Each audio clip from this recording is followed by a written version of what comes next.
This time on the Reloop Brief, we're exploring the findings of the Marine Conservation Society's State of Our Beaches report, which reveals a 9.5% rise in plastic litter on UK beaches. Now, our guest this time is Lizzie Price, the Beachwatch Manager at the Marine Conservation Society, who explains a bit more.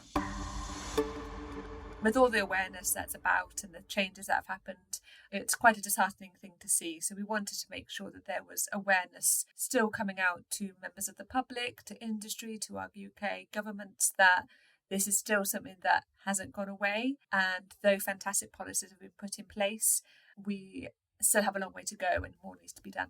Let's break down some of that data then. What kind of things are you finding and where are the biggest surprises? Yes, so the top 5 litter items that we saw, they're all made of plastic, and they are plastic pieces is number 1 and always is every year. So that's also gone up. So 4 out of the 5 top items have seen an increase. So it wasn't the 10% increase in plastic isn't from one particular area. It looks like there's different places that it's come from. So plastic pieces has gone up. We've also seen an increase in plastic caps and lids, and fishing like cord and rope, string cord and rope have also gone up as well.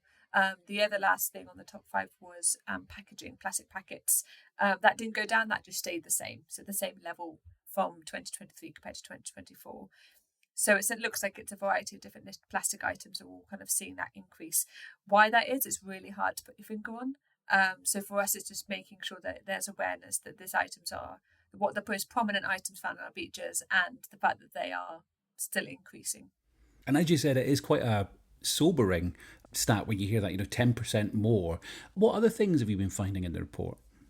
We can break that down and look at it in country by country, which also sometimes can give us a different story, which is always what's interesting about litter data. In Scotland, we've been working really hard over the last couple of years with the Scotland Islands Federation, because anecdotally they were telling us that the data that we were putting out about what was being found in Scotland wasn't necessarily representative of what they were finding on their beaches.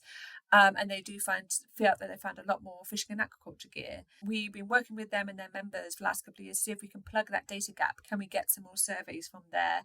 But also, how do we help them collect that data in terms of our methodology? Because our volunteers collect over a 100-metre stretch of beach, so we can try and have a consistent way that the data is being collected, and therefore we can compare beach to beach, county to county, country to country. But sometimes 100 metres isn't actually manageable for the levels of litter that can be found on some of these islands. And so sometimes we've had to reduce the amount that the length they're doing, but making sure that it's still comparable to the data that we're collecting. So that's what we've been working with. And then because of that, we've been able to then look at the composition of litter in Scotland, Islands and Highlands, and then compare that to mainland Scotland. And the data show that actually they're finding in the islands, there's 32% of what they find is either fishing or aquaculture litter, compared to just 12% on mainland.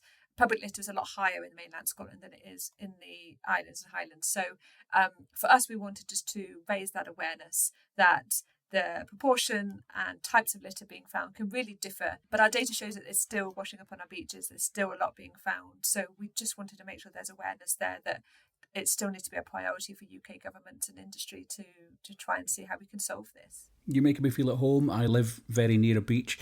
I'm in Portobello, which is Edinburgh's seaside. What do you think the trends have been over the last couple of years, and what are you likely to see over the next couple of years, do you think? Over the last I'd say 4 years, we've been seeing a steady, small increment increase in the amount of litter on our coastline.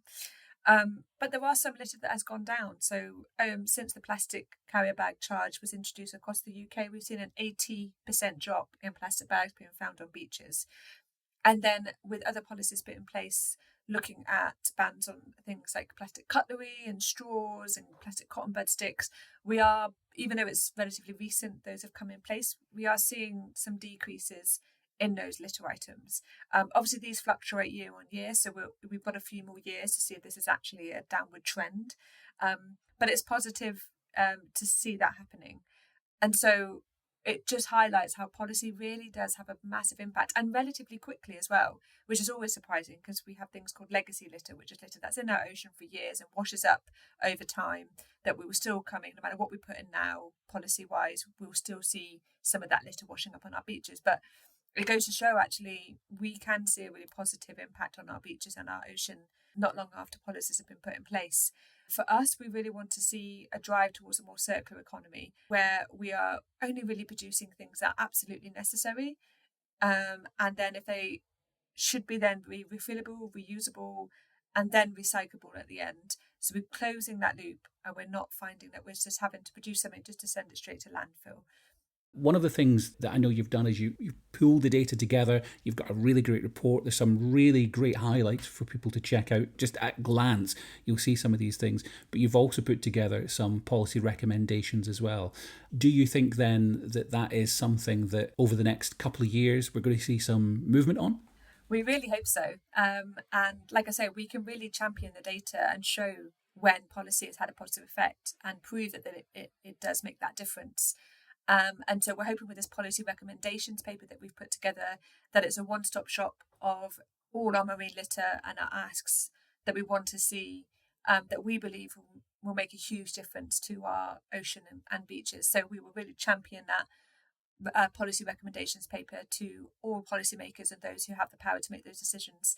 And hopefully it'll be a really quick and easy resource for those to use, and hopefully drive really positive change. Lizzie Price, thank you. Thank you very much. And thank you for listening to this episode of the Reloop Brief. Remember, if you want to subscribe or follow, then you'll be kept up to date with future episodes.